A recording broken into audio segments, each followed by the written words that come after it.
నమస్తే రమగారు. నమస్తే జయ. రమగారు, కొంతమంది అడుగుతున్నారు మా పిల్లలు డే డ్రీమింగ్లో ఉంటున్నారని. అంటే పగటి కలలు కంటూ ఉంటారు.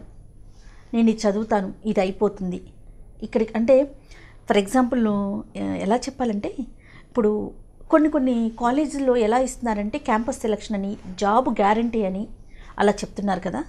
సో పిల్లలు ముందు వాటికి ఎగబడిపోతున్నారు. సో నేను ఈ కాలేజీలో చదివాను అంటే నాకు జాబ్ వచ్చేస్తుంది, కన్ఫామ్గా నేను జాబ్ కొట్టేస్తాను. అంటే నా స్టడీస్ అంటే నా చదువు అనేది అయిపోయిన వెంటనే ఎండింగ్లో నేను జాబ్తో బయటకు వచ్చేస్తానన్న ఫీల్లో ఉంటున్నారు. తాకట్టులో ఉన్న బంగారాన్ని విడిపించి ఆ రోజు ఆన్లైన్ రేటుకే మేము కొంటాం. Sharma gold company.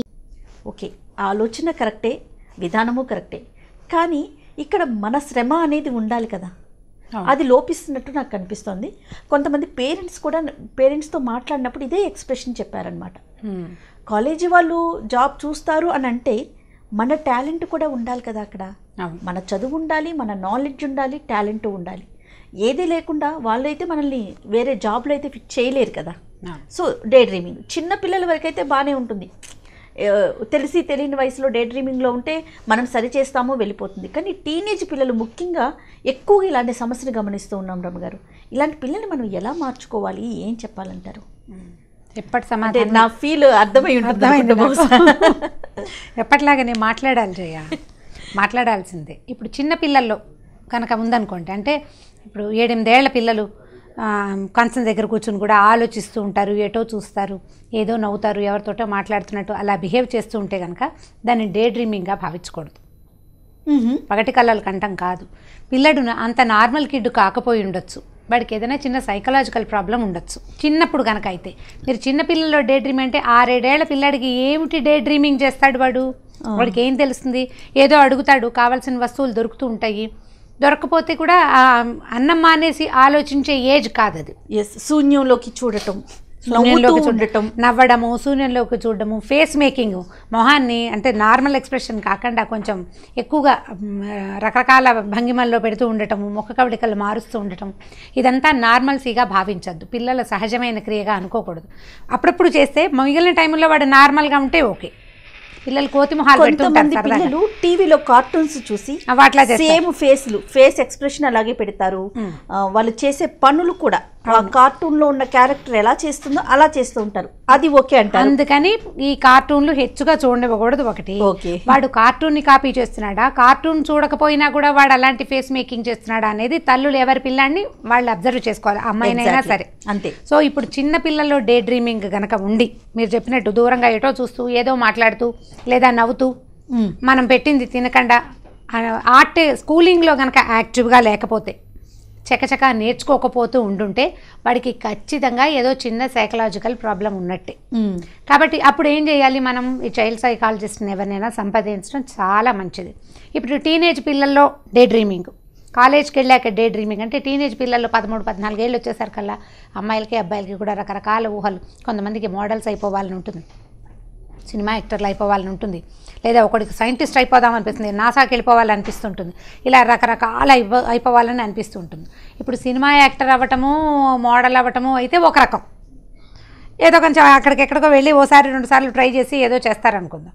NASA scientist ప్రయత్నం చేయగలం, నాసా సైంటిస్ట్ అయిపోవాలి, లేకపోతే ఆస్ట్రోనాట్ అయిపోవాలి, పైలట్ అయిపోవాలి అంటే ముందు మెట్లు ఎక్కాలి కదా. మేడ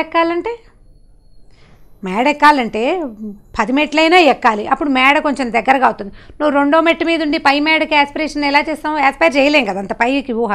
ఈ మెట్లన్నీ ఎక్కుతూ వెళ్ళాలని, దీనికోసం నువ్వు చేయాల్సిన ప్రయత్నం ఇదని పిల్లలకి సానుకూలంగా చెప్పుకుంటూ ఉండాలి. అవును, టీనేజ్ పిల్లలకి ముఖ్యంగా టీనేజ్లో ఉండేసరికి వాళ్ళ ఆలోచన విధానం వేరుంటుంది, వాళ్ళకి రెక్కలు వచ్చేస్తాయి.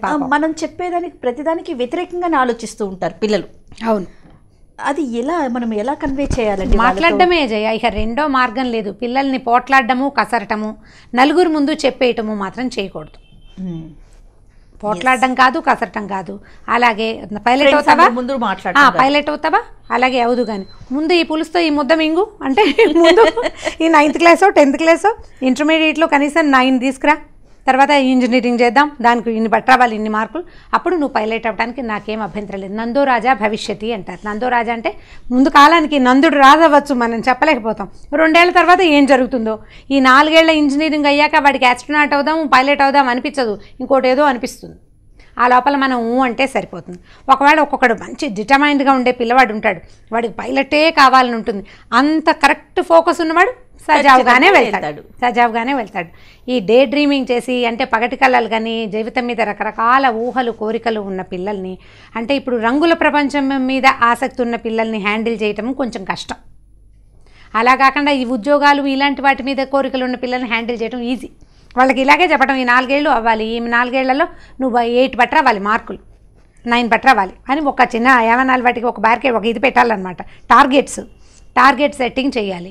ఇప్పుడు ఈ రంగుల ప్రపంచంలోకి వెళ్ళిపోవాలని కోరుకుంటారు చూడండి, ఇప్పుడు బోల్డ్ అవకాశాలు వచ్చినాయి. నువ్వే ఏదైనా వీడియో తీసి యూట్యూబ్లో అప్లోడ్ చేయమని చెప్పడమే, ఇంకా అది ఈజీ మెథడ్ కదా.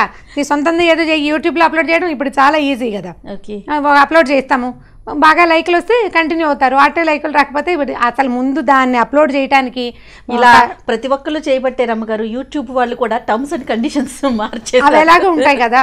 ఇప్పుడు ఎలా అంటే జయ, ఈ రంగుల కళలు ఉన్న పిల్లలు ఎక్కువసేపు ఆ రంగు ఉండదు. మీరు అర్థం చేసుకోండి, ఎవరి టీనేజ్ పిల్లలు వాడి, మీ అమ్మాయి చిన్నపిల్ల మీకు తెలియదు, టీనేజ్ పిల్లలు ఉన్న తల్లులకి ఖచ్చితంగా తెలుస్తుంది. 2 రోజులు ఉన్న రంగు 3వ రోజు ఉండదు, 3వ రోజు కొత్త రంగు వస్తూ ఉంటుంది. ఆ ఆసక్తి పోతుందంటారా? ఆసక్తి పోయి కొత్తది వస్తుంది. నెయిల్ పాలిష్ కలర్స్ మారిపోయినట్టు కలర్స్ మారిపోతూ ఉంటాయి ఆడపిల్లల ఆలోచనలు. మగపిల్లలకేమో హెయిర్ స్టైల్ కదా, ఇవాళ ధోని స్టైలు, రేపొద్దున ఇంకొకటి ఎవడో స్టైలు. మేము దానికి మంచి పేరు ఒకటి పెట్టాం. పూర్తిగా ఈ సైడ్స్ అన్నీ తీసేసి మధ్యలో ఒకటి పెడతారు కదా, డిప్పం కొత్తేమని పెట్టాము దానికి పేరు. ఇదంతా డిప్ప కొట్టేస్తారు సైడ్స్ అంతా, మధ్యలో ఒక కుచ్చు లాంటి జుట్టు ఉంటుంది కొన్నాళ్ళు. అది క్రికెటర్లు, సినిమా యాక్టర్లు, టీవీలో కనపడే వాళ్ళు, వాళ్ళతో పాటు మీ పిల్లలు కూడా ఫాలో అవుతున్నారు. మా పిల్లలు ఏమిటి, రోడ్డు మీద రోడ్లు ఊడ్చే వాడితో సహా అందరూ ఇదే హెయిర్ స్టైల్. ధోని హెయిర్ స్టైలే అందరికీ కావాలి, ధోనిని అందరూ ఇమిటేట్ చేయాలి కదా. సో ఇప్పుడు ఇది ఎన్నాళ్ళు ఉంటుంది, ఈ జుట్టు పెరిగాక వాడికి ధోని కాకుండా ఈసారి ఇంకొక రాహుల్ ద్రవిడ్ డిప్ప కటింగ్ కొట్టుకుని గంభీరంగా ఉపన్యాసం ఇస్తూ కనపడతాడు. ఆయన చాలా హ్యాండ్సమ్గా తోస్తాడు. ఆ రోజు ఆ హ్యాండ్సమ్గా కనపడ్డాడు, ఆయన హెయిర్ స్టైల్ చేసుకోవాలనిపిస్తుంది. 4-5 రోజుల తర్వాత తన ఫ్రెండ్ ఎవడో వెనకాల పిలకేసుకుని కనిపిస్తాడు, వాడు కూడా హ్యాండ్సమ్గానే ఉంటాడు పిలకతోటి, వాడి మొహానికి అది సూట్ అయింది. అప్పుడు వీడు మళ్ళీ కొత్తగా ఈ హెయిర్ స్టైల్లోకి వస్తాడు. కాబట్టి ఈ పిల్లల స్టాండర్డ్గా ఉండరు, ఖచ్చితంగా ఉండవు. దాని మీద భయపడి కంగారు పడి వాళ్ళ దగ్గరికి పరిగెత్తక్కర్లేదు ఇలాంటి వాటికి. ఇక్కడ ఇంకొక విషయం రమ్మగారు, ఇలా ఏదన్నప్పుడు అట్రాక్టివ్ అయితే అంతవరకు బాగానే ఉంది, 4 రోజులు ఫాలో అవుతారు, తర్వాత మారిపోతుంది, అయిపోతుంది.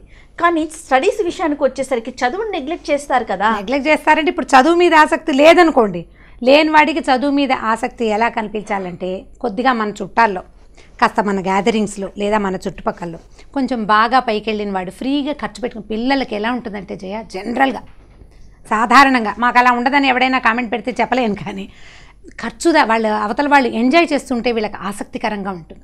మీరు చూడండి, ఐస్ క్రీమ్ తినే పిల్లాడిని, చేతిలో ఐస్ క్రీమ్ లేని వాడి పిల్లాడు ఆసక్తిగా చూస్తాడు, సహజంగా కదా. అలాగే ఈ ఎంజాయ్మెంట్ అనేది ఎక్కువగా ఆకర్షిస్తుంది.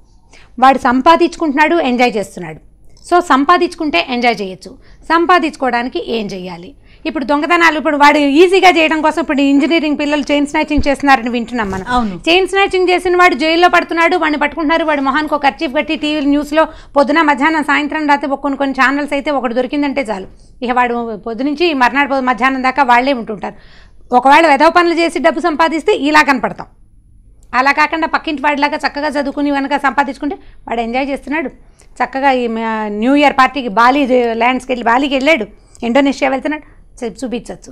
ఎప్పుడు మనకంటే బెటర్గా ఉన్నవాడిని అయితే వాడిలాగా నువ్వు చేయటం లేదని మాత్రం అనకూడదు, వాడిలాగా చేయి, నువ్వు కూడా ఎంజాయ్ చేయొచ్చు అని చెప్పచ్చు. టీనేజ్లో పిల్లల్ని ఎవరితోటైనా పోలిస్తే ఒళ్ళు మండిపోతుంది, భరించలేరు వాళ్ళు దాన్ని.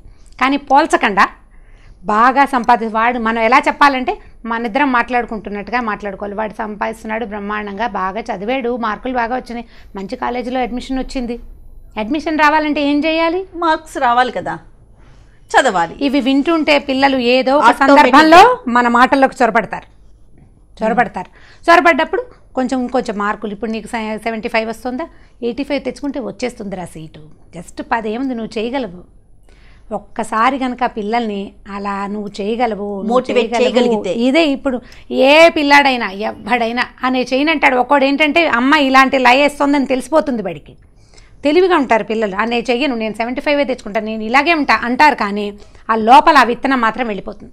ఎంజాయ్ చేయొచ్చు, జీవితం బాగుంటుంది, వాడు ఫారెన్లో తిరుగుతున్నాడు, పైగా ఇప్పుడు బ్రాండెడ్ బట్టలు, బ్రాండెడ్ ఏమిటి రకరకాల పదార్థాలు ఉన్నాయనుకోండి, అబ్బాయిలు ఉన్న వాళ్ళకి తెలుస్తాయి, బెల్ట్తో సహా అన్ని బ్రాండెడ్ కొనుక్కోవాలంటే బెల్ట్ కొనాలన్నా 799 ఉంటుంది. ఏమిటి ఎంత ఉంటుంది ఆ బెల్ట్?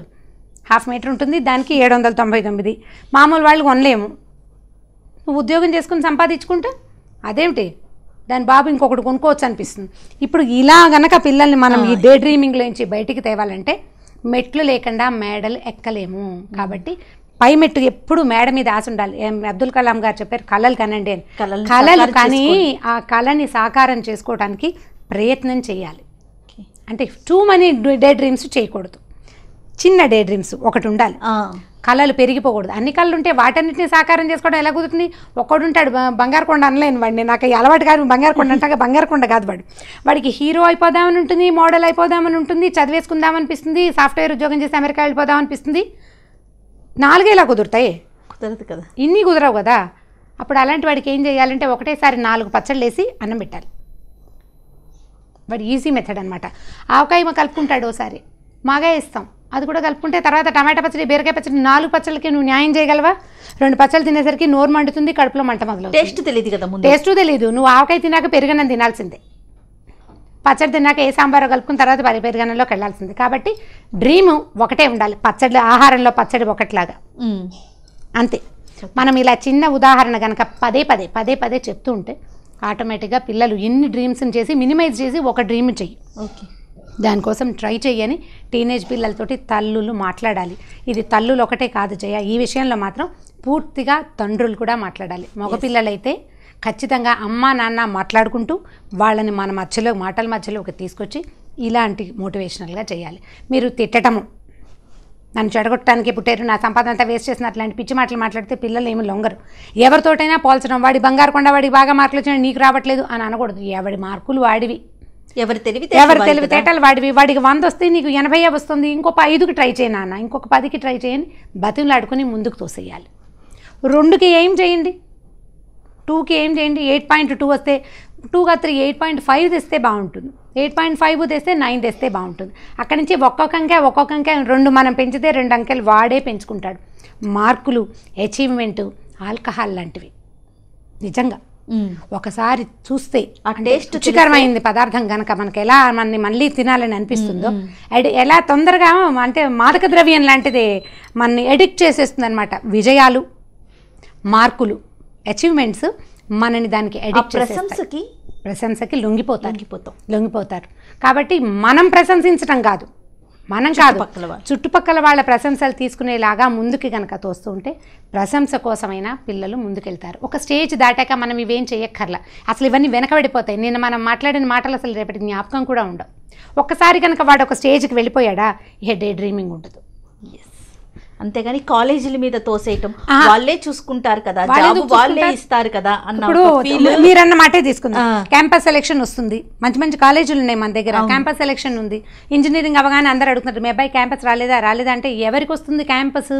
6 లోపల మార్కులు వచ్చిన వాడికి రాదు, సంవత్సరానికి ఒకసారి డీటైన్ అయిపోయిన వాడికి రాదు, బ్యాక్లాగ్స్ ఉన్న వాడికి రాదు. ఎవరికి వస్తుంది? బాగా వచ్చేది ఎవరికి? 8 పైన మార్కులు ఉన్నవాడికి, మంచి కమ్యూనికేషన్ స్కిల్స్ ఉన్నవాడికి వస్తుంది. సో ఇప్పుడు నీకు క్యాంపస్ కావాలంటే ఏం చేయాలి? కాలేజ్ కాదు, కాలేజ్లో నీ పర్ఫార్మెన్స్ ఇంపార్టెంట్. అంతే కదా. అంతే. ఇప్పుడు మేడ మీద ఎక్కడానికి మనకి తాడు ఉంది, నేను నేను తాడు పట్టిన తాడు పుచ్చుకు పైకి ఎగబాకటమైనా నీకు రావాలిగా. 2 సార్లు ఎగబాకంగానే అరిచేతులు మండిపోతాయి, దిగేస్తావు నువ్వు కదా. కాబట్టి కష్టం అనేది ఉండాలి ఖచ్చితంగా. మనం పెర్ఫార్మెన్స్ ఉండాలి, ఉంటే ఆటోమేటిక్గా క్యాంపస్ వస్తుంది. క్యాంపస్ రాలేదనుకుందాం, నీ పర్ఫార్మెన్స్ ఉన్నా ఒక్కొక్కడికి ఒక్కొక్క దశలో రాకపోవచ్చు, అప్పుడు ఇంకొక చోట వస్తుంది. బయట ప్రయత్నం చేసుకోవటం. పిల్లలకి చెప్పాల్సిందే, ఇలాగే మాట్లాడుకోవాలి వాళ్ళతోటి, వాళ్ళని హ్యాండిల్ చేసే విధానం అయితే ఇదే.